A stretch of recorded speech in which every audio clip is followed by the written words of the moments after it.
And to start off last week's week 10, an exciting game. Thursday night football had the Yeah. Bengals and the Ravens getting together in Baltimore. The Ravens pulling it off 35-34, but everything in between time, you're talking about two quarterbacks who looked elite, and they are elite. They showed up and did what they did in Jamar Chase. We talked about him last Thursday right before the game, but this dude just let it all hang out, put those Mhm. numbers up. They still lost, but if you're talking about an individual performance, that's what he did. So you bring up the Bengals. Before we get off, this be my last thing about Caleb Williams. Everyone wants to blame the line, the line, the line. Yeah, the line is bad, but he can't get rid of the ball before he gets sacked. He got sacked 9 times yesterday. But did Joe Burrow have a good line when they went to the Super Bowl? No, he was getting that was the problem going into that Super Bowl. Can that Right, line hold up? he took a pounding that year, That but whole year, somehow he was almost like he Derek still got Carr. him there. So is it the line? Is it Caleb Williams? It's both. Both Whew. could be better, but somehow Joe Burrow overcame a terrible line.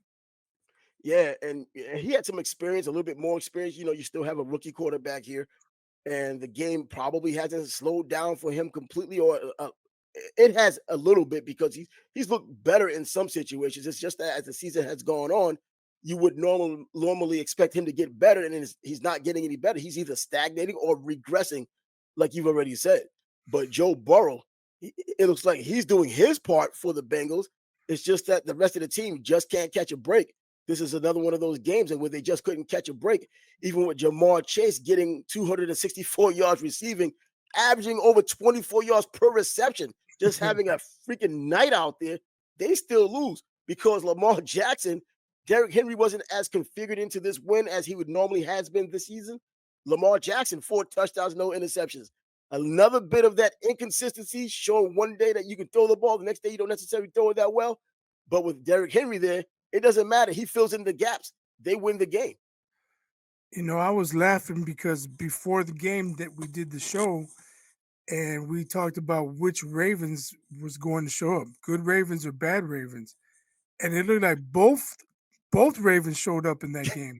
Early it was bad Ravens, late it was good, really good Ravens, and they pulled it out. Yeah, they were able to pull it out.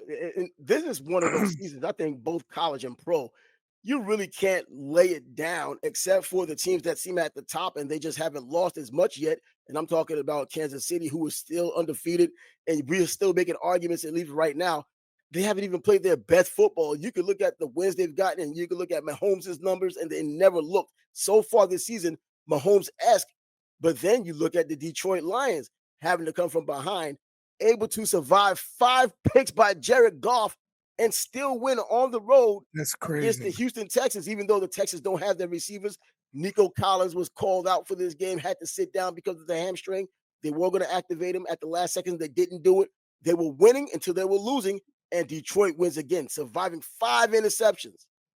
Yeah, that's crazy. Usually you throw 5 interceptions, That's it. you lose by double digits.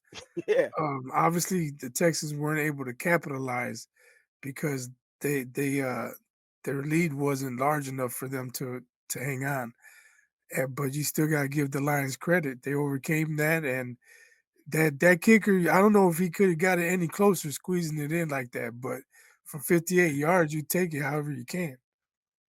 This day and age, it looks like a 58 yard or anything over 55 yards to about 65 yards. Doesn't seem like a chip shot, but it seems very encouraging and makeable these days Yeah, before you would even think about it.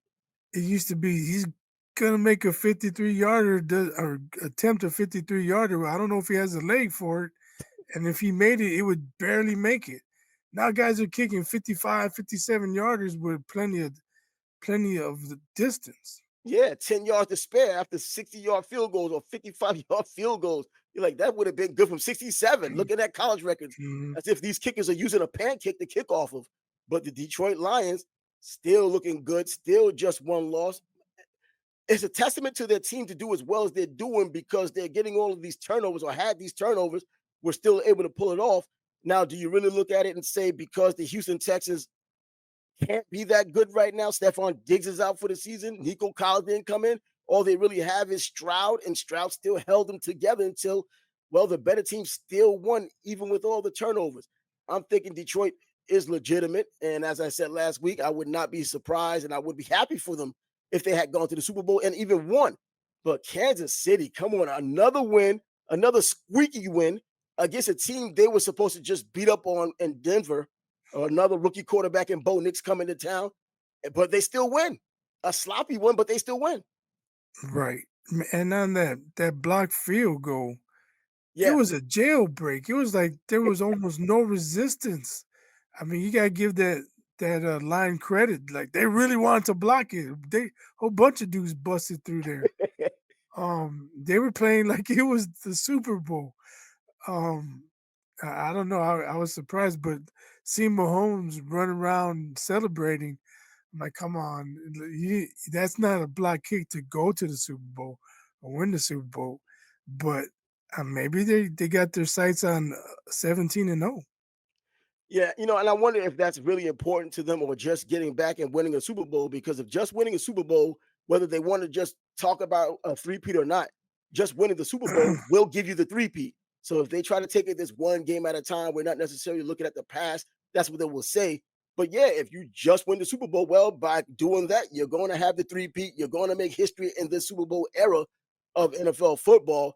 But they just haven't looked good aesthetically. And it's Patrick Mahomes in particular who's just throwing these interceptions every week.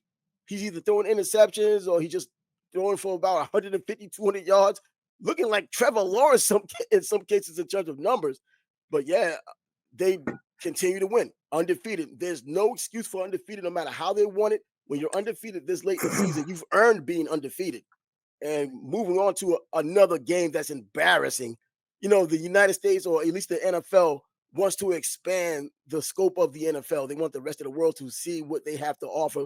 And there's Yeah, been talk about them eventually having NFL teams overseas and playing some pretty type of soon a they're gonna local. be the IFL, the International And, Football and League. exactly. They'll keep the NFL because of the brand, but we know when it's going to come down to. But are these the two teams you want to send out there and tell people this is what we have to offer? The Giants and the Carolina Panthers, the worst of the worst, it seems. When you look at them play, it looks like the worst of the worst.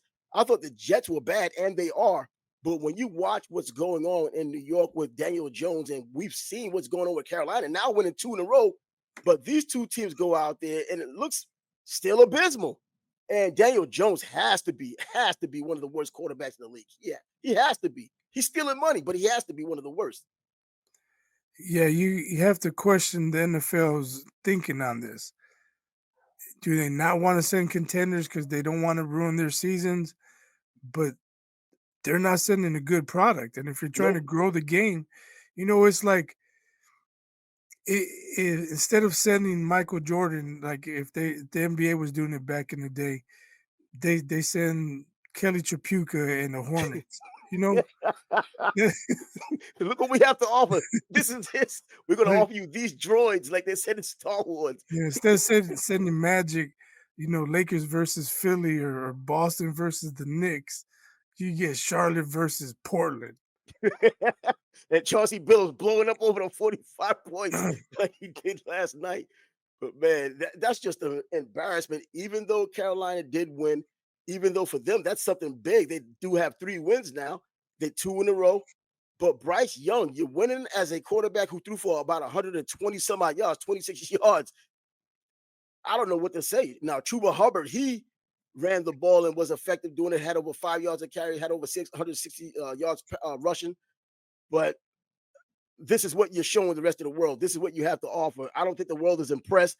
But when you go to these games overseas, just like over in Wembley, you get to see every team represented. So they're not even really looking at what's on the field, anyways. They're not a fan of either team, not everybody in the stands. All 32 NFL teams are represented in those stands. Good teams, bad teams, all the teams.